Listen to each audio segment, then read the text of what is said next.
Alright, now I got two non-Marvel related questions.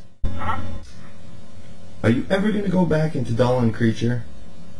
I don't think I am. You know, I mean, to be totally honest, that was the first thing I ever wrote completely solo by myself.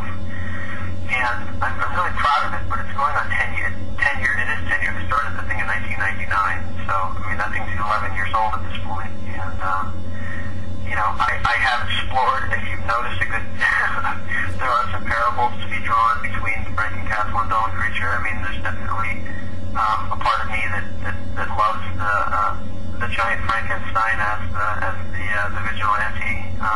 And between Doll and Creature and Franken Castle, I've gotten a really nice, opportunity to dig into that stuff. And I think by the time I'm wrapped up with all of the Punisher stuff, I'll have scratched that itch, fairly well. Okay. Now, I'm sure you've gotten asked this a million times, but what's going on with Fear Agent? When are we going to see another issue on the shelves? I think that the first issue of the last arc is going to ship in July. So, we've got 3 issues finished. The last 2 are written and being drawn now. I wanted to make sure that it was all wrapped and in a really good place before we solicited, because I wanted it to ship on time. And so that's the plot. Yeah, I mean, we're, it's the last 5 issues, and I'm incredibly proud of what we've done. And that'll get going this summer. Well, speaking as a fan myself, I mean, to be quite honest with you, Fear Agent is what really turned me on to read your work. And now to hear you say that Fear Agent's getting canceled, it's just kind of like, it's heartbreaking. Well, it's not canceled. I mean... Oh, you're just finishing up this story arc and you're going to continue on? Who knows? I think that this is the ending. When I wrote the first treatment for Fear Agent, when I did the first outline, I wrote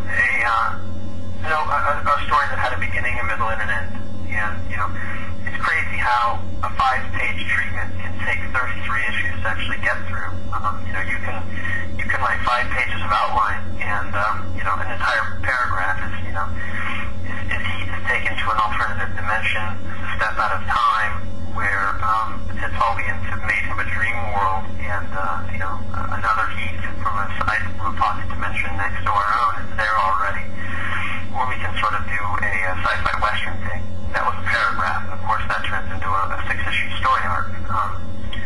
So what we're getting to is the end of the story that I had wanted to tell, and I'm really happy to be able to get to the end. As for whether or not we'll do more, I love writing it, and I would like to come back to it. But for now, this is the end of it. Would you ever pass the reins on to anyone else? No. And so this is basically like your love child. Okay, fair enough. Yeah, I don't think that I would ever pass off any of my creator own stuff to anybody else. It's just not really. There was, when there was a big movement towards the creator-owned direction, it didn't seem like the purpose of doing that was just to hire other people and then just create more work-for-hire situations. I'm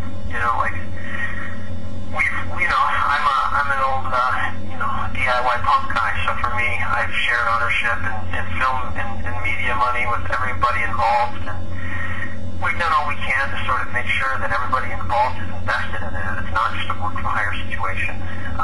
When Jerome came on to Fear Agent, we cut him in on the media stuff and made sure he was involved.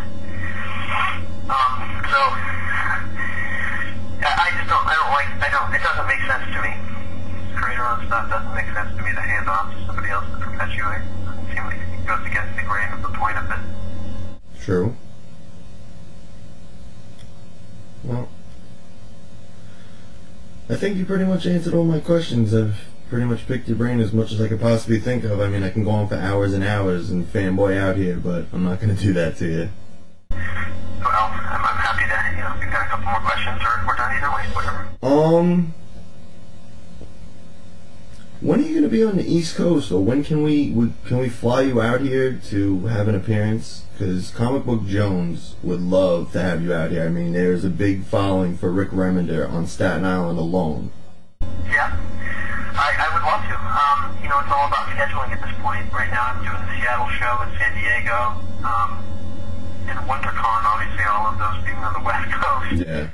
And I do the New York show every year. I'm not sure if I'll have a table this year or not, but I'll definitely be signing at Marvel and Dark Horse and Image and IDW, I'd be guessing.